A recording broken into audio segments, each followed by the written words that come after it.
ক্ষমতাচ্যুত আওয়ামী লীগ সরকারের আমলে পুলিশের প্রতাপশালী ২ ডজন উচ্চ পদস্থ কর্মকর্তা বিনা অনুমতিতে দীর্ঘদিন ধরে কর্মস্থলে অনুপস্থিত থাকায় চাকরি হারাচ্ছেন। তাদের মধ্যে ঢাকা রেঞ্জের সাবেক উপমহাপরিদর্শক ডিআইজি সৈয়দ নুরুল ইসলাম, ঢাকা মহানগর পুলিশের গোয়েন্দা বিভাগের সাবেক প্রধান মোহাম্মদ হারুনুর রশিদও রয়েছেন। বাকি কর্মকর্তারাও ডিআইজি, অতিরিক্ত ডিআইজি, পুলিশ সুপার এবং অতিরিক্ত পুলিশ সুপার পদমর্যাদার কর্মকর্তা। পুলিশ সদর দপ্তর ও স্বরাষ্ট্র মন্ত্রণালয় সূত্রে এসব তথ্য জানা গেছে বলে এক প্রতিবেদনে জানিয়েছে জাতীয় দৈনিক আজকের পত্রিকা।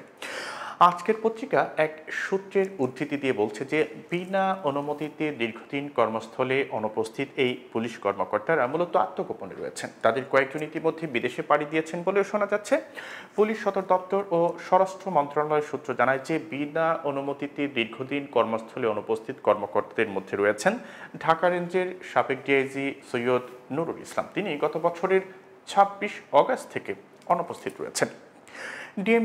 ডিবির সাবেক আলোচিত সমালোচিত প্রধান ও অতিরিক্ত কমিশনার হারুনুর রশিদ, ডিএমপির সাবেক ৩ যুগ্ম কমিশনার বিপ্লব কুমার সরকার, এস মেহেদী হাসান ও রিফাত রহমান শামীম ৬ আগস্ট থেকে কর্মস্থলে অনুপস্থিত রয়েছেন।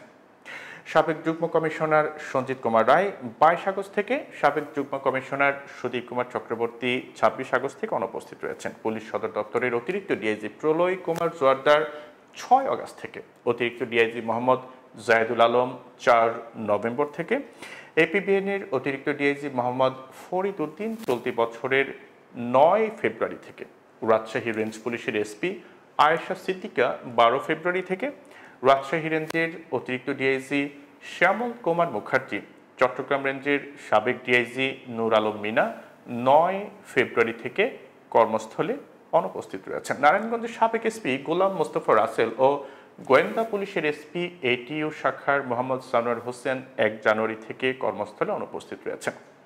ডিএমপির ওয়ারি বিভাগের উপকমিশনার ইকবাল হোসাইন ২৮ অক্টোবর থেকে কর্মস্থলে অনুপস্থিত রয়েছেন। ঢাকা জেলার এসপি আসাদুজ্জামান গত ৯ সেপ্টেম্বর থেকে, অতিরিক্ত এসপি হাসান আরাফাত ১৯ নভেম্বর থেকে, ডিএমপির সাবেক উপকমিশনার মলয় কুমার পোদ্দার ১৮ অক্টোবর থেকে এবং সিরাজগঞ্জের সাবেক পুলিশ সুপার আরিফুর রহমান ১ জানুয়ারি থেকে কর্মস্থলে অনুপস্থিত রয়েছেন। সূত্র বলেছে যে জুলাই অভ্যুত্থানের পর বিভিন্ন সময় থেকে বিনা অনুমতিতে কর্মস্থলে অনুপস্থিত পুলিশের এসব কর্মকর্তার সন্ধানে প্রশাসন থেকে বিভিন্নভাবে চেষ্টা করা হচ্ছে। তাদের বিরুদ্ধে আইনগত ব্যবস্থা নিতে পুলিশ সদর দপ্তর থেকে স্বরাষ্ট্র মন্ত্রণালয়কে লিখিতভাবে জানানো হয়েছে। স্বরাষ্ট্র মন্ত্রণালয়ের একজন কর্মকর্তা নাম প্রকাশ না করার শর্তে বলেছেন যে অনুপস্থিত বা পলাতক এসব পুলিশ কর্মকর্তার মধ্যে কারো কারো বিরুদ্ধে তদন্তকারী কর্মকর্তা নিয়োগ করা হয়েছে। কয়েকজনের বিরুদ্ধে তদন্ত শেষ পর্যায়ে চলে এসেছে। কয়েকজন কর্মকর্তার বিরুদ্ধে তদন্তে কর্মকর্তা নিয়োগের অপেক্ষায় রয়েছে।